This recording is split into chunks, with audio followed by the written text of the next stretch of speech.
So I'm glad to talk to Dina Vozab and Alessandro Albertini about their article "Our United Left and Human Blockade Populist" on Facebook. Can you tell us a little bit? You've looked at these two parties, populist or protest parties in Slovenia and Croatia, and their Facebook presence in electoral campaign. So what are the main findings? So what do you find when analyzing their Facebook presence? Hello. Thank you, Florian. Thank you, Florian. Thank you for this opportunity. Our article deals with the use of Facebook by the new parties in New Democracy. The new parties are Združena Levica, that was a coalition in Slovenia dealing about left-wing politics and an ally of Syriza and Podemos. So a political party which can be considered similar to left-wing populism. And the third party is ZVZ, Human Blockade, a sort of a humanistic party which refuses any placement in the left and the right, and which was born in Croatia against evictions, the struggle against evictions. Both parties were born in the milieu of the protest against austerity, like in Dina's movement in Spain or in Greece. And so our point was, given that these parties were completely new and they used the populist discourse in the speech of the leaders, and for instance, some scholar claim that these parties are populist. And also, given that populism is a very tricky question because it's hard to measure, it's hard to conceptualize well, we decide to do an empirical control about to what extent these parties were populist in the electoral campaign, in the discourse of the electoral campaign.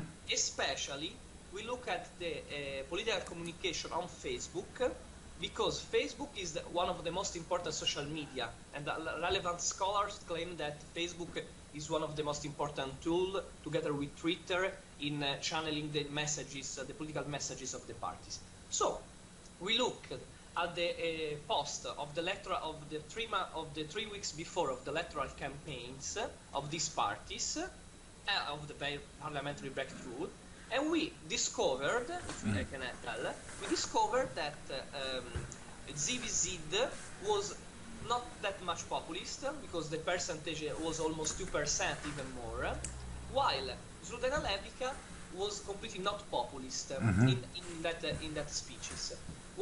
We have to stress it again that we use the Kasmul's definition for operationalize the concept.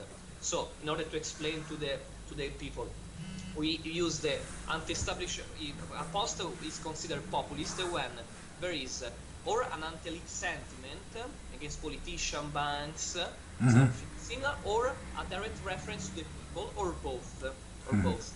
So, when this discourse is together, when there are both, we can talk about the populist messages. This is the way in which we operationalize. When instead we have only against elite or direct reference to the people, it is an element of populist communication. We noted that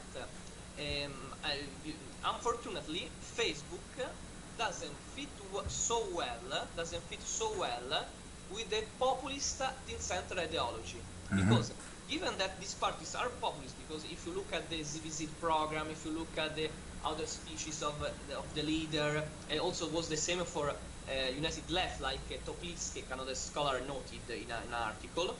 In Facebook, no.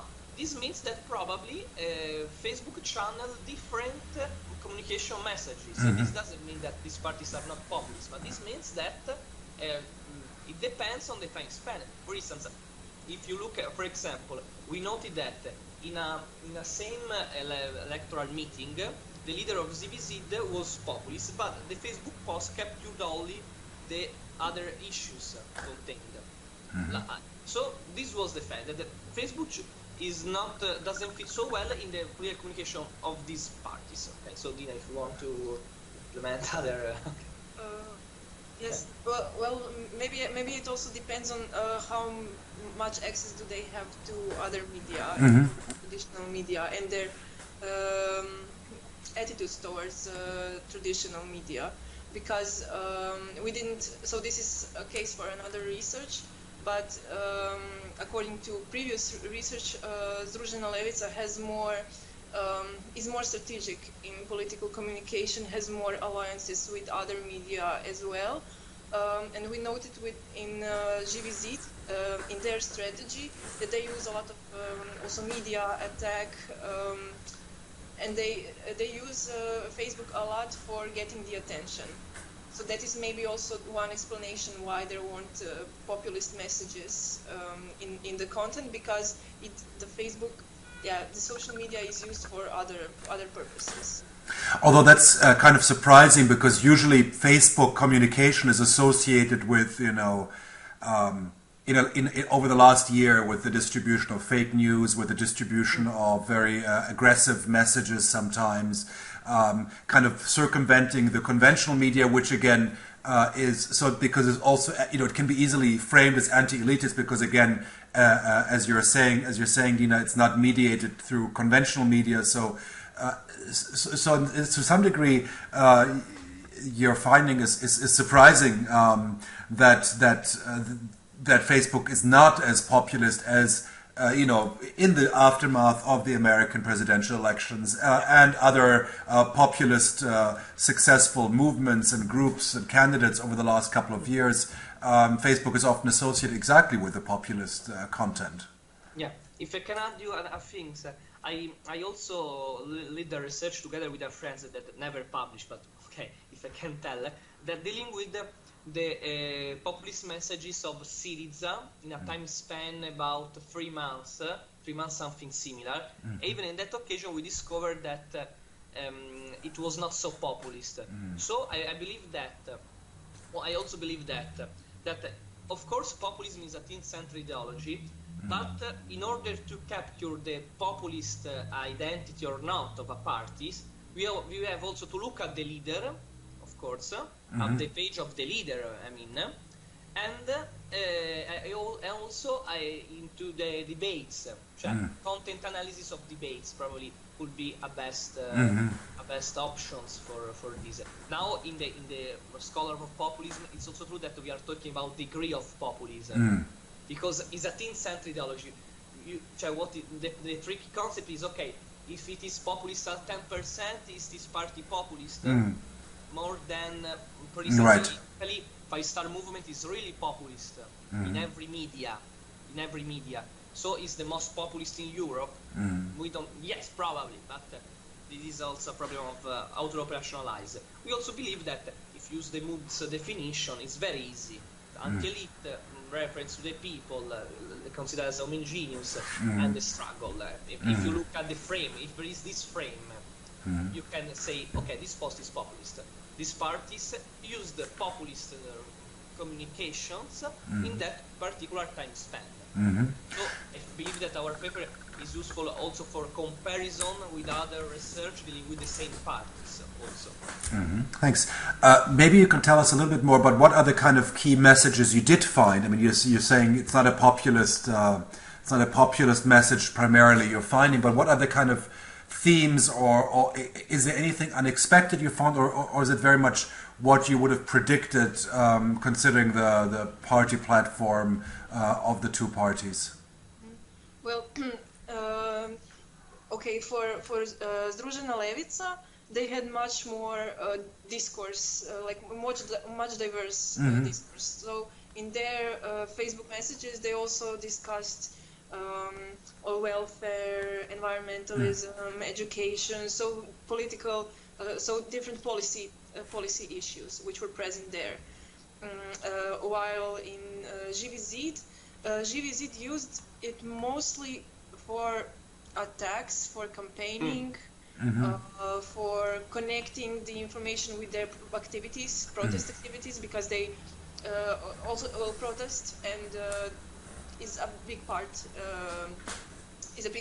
of their campaign. So I mean, also concerning, because in GVZ, if this anti-elitism is very is very pronounced. Yeah, I agree. So, the anti-Semitism against the political class of Croatia and against bank, if I'm not wrong. Yes. Cioè HDZ and Social Democrats are the evil of the people who ruined the Croatian society. But also ZVZ is more populist than in general because it strongly refuses a categorization of left and left and right, like the movement, like particularly in Italy. So this is as you can, if you want to look at ideology, what is the ideology? Probably populism could be the best, because if you say that I am not rightist nor leftist, I am a bearer of the interest of the people, this is my ideology, this is populism according to the leadership scholar in the world. And also concerning your question about the use of social media also in American elections, but it depends on candidates there had media attention, so they can choose what kind of strategy will they have social media. For example, GVZ had certain problems with media, with mainstream media, so they really fragmented space on Facebook for their communication, so they will choose maybe to do a media attack because they didn't have a connection with the media and not developing a true populist discourse. So it depends on the the position of the party and the connection they have with other media, what strategy will they have. Great. Well, thank you. These are some very interesting insights, and as you said, this is you're making a contribution to the larger understanding, the larger puzzle of politics, social media, and populism. So Dina and Alessandro, thank you very much, and of course a lot more in the article itself. Okay. Thank you so much. Thank you. Thank you.